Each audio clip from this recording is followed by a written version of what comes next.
अरविंद था, मुकुंदानंद था और प्रकाश था और शंकराचार्य जी।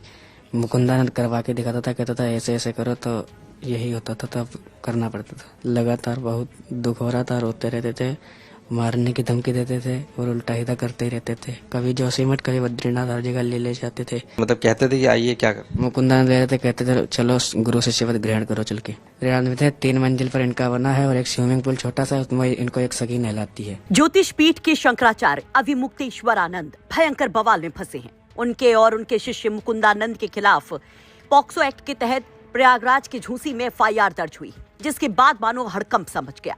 कई सारे सवाल कि क्या सच है और क्या साजिश। इन सब के बीच में बैक टू बैक आशुतोष ब्रह्मचारी महाराज, जो अविमुक्तेश्वरानंद के खिलाफ ये केस दर्ज करवाते हैं, वो सामने आते हैं और कई आरोप लगाते हैं। अविमुक्तेश्वरानंद भी एक के बाद एक टाइमलाइन के साथ सवाल पूछते हैं।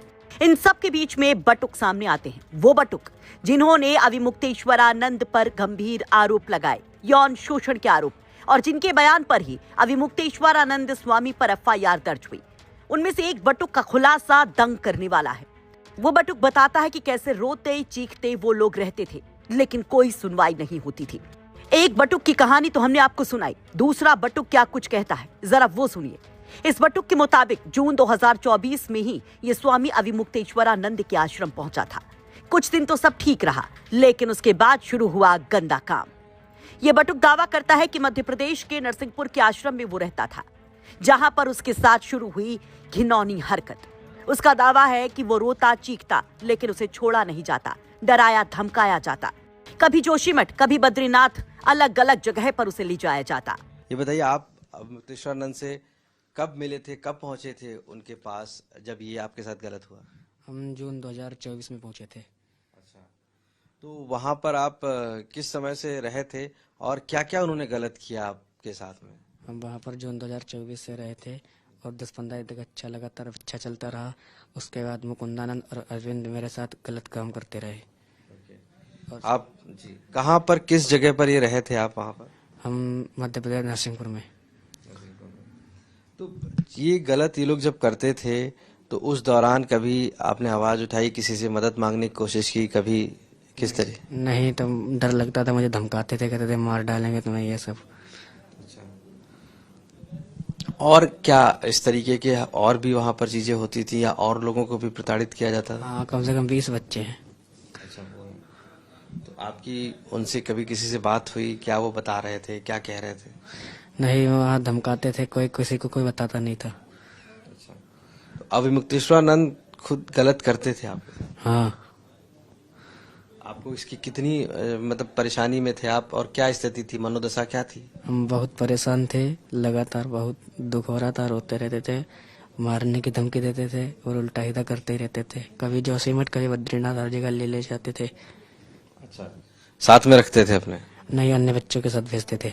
वहीं अविमुक्तेश्वरानंद स्वामी और उनके शिष्य जिस साजिश की बात कहते हैं, उस पर यह बटुक बड़ी बात कह देता है और उसे सिरे से खारिज करता है। कहता है कि दरअसल अपने गंदे काम को छुपाने के लिए अब साजिश का चोला उड़ा जा रहा है। अरविंद था, मुकुंदानंद था और प्रकाश था और शंकराचार्य जी।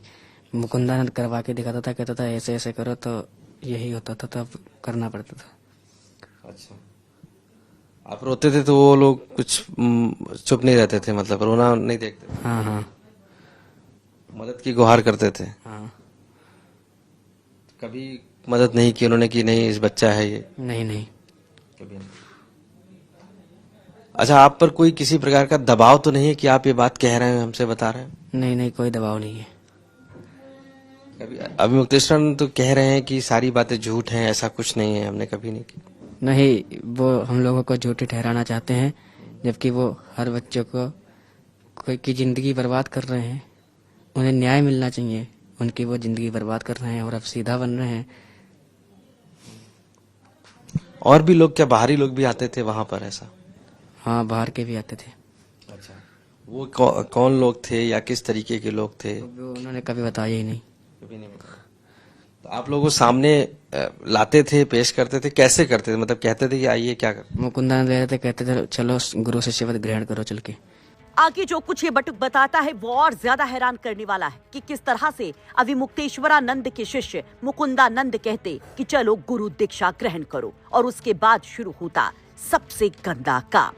वहीं स्वामी अविमुक्तेश्वरानंद 18 जनवरी की घटना को लेकर कहते हैं कि वो दरअसल सीसीटीवी के सामने थे, सब कुछ सामने है, तो आखिर इस तरह के आरोप क्यों नहीं सीसीटीवी फुटेज की जांच होती है? इस पर भी ये बटुक बोलता है और बताता है कि किस तरह से वो वहां से भागा और आगे जो कुछ हुआ खुद सुनिए। क्या और बच्चे निकल पाए? आप निकले कैसे फिर वहां से? कैसी किन परिस्थिति? 2026 17 तारीख को हम दर भर भटक भटक कर महाराज जी के शिविर में पहुंचे। अच्छा, तो उस दौरान आप लोगों को, आप तुमको पकड़ा नहीं या रोका नहीं या किस तरीके से? नहीं, हम लोग मतलब शिविर में टहलते थे, वो ज्यादा एक बार अचानक से जब लड़ाई हुई 18 तारीख को तब निकल गए। अच्छा, अभी आप क्या सोचते हैं, क्या होना चाहिए, क्या चाहते हैं? हमें न्याय मिलना चाहिए।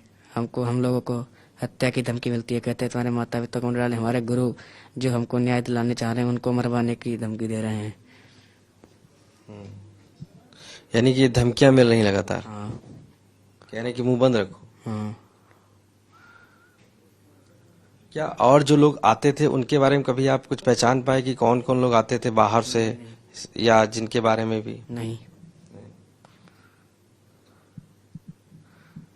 इस कभी जो मठ जहाँ ये रहते हैं वहां कभी जाना हुआ आपका? हाँ, जोशीमठ बद्रीनाथ।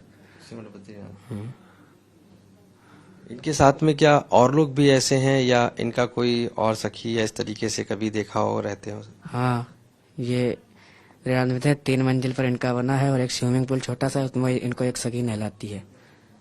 अच्छा, तो ये आप लोगों को मालूम है वहाँ? हाँ। अब आप चाहते हैं नहीं मिले? हाँ। और बच्चे क्या वहां से निकल पाए अभी या नहीं निकल? नहीं। नहीं निकल पाए। नहीं। तो इस बटुक का दावा है कि तीसरी मंजिल पर स्विमिंग पूल भी है और वहां पर सखी अविमुक्तेश्वरानंद स्वामी को नहलाती भी हैं।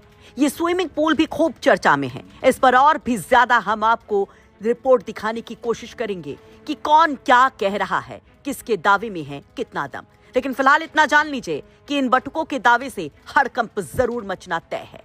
और सवाल ये भी कि क्या इन बटुकों के बयान दर्ज होने के बाद, मेडिकल के बाद अविमुक्तेश्वरानंद स्वामी गिरफ्तार हो सकते हैं?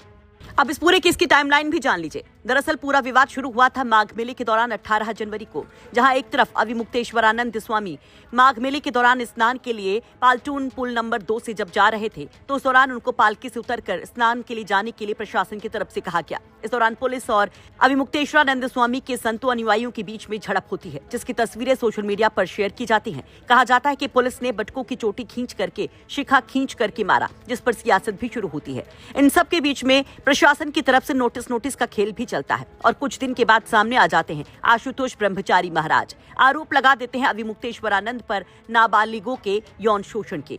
उनका दावा है कि पहले वो पुलिस के पास गए। झूसी पुलिस ने जब मामला नहीं दर्ज किया तो पॉक्सो कोर्ट का दरवाजा खटखटाया गया। पॉक्सो कोर्ट में दोनों पक्षों की तरफ से दलीलें रखी गईं। 20 तारीख को सुनवाई पूरी हुई कि अविमुक्तेश्वरानंद स्वामी पर एफआईआर होगी या नहीं।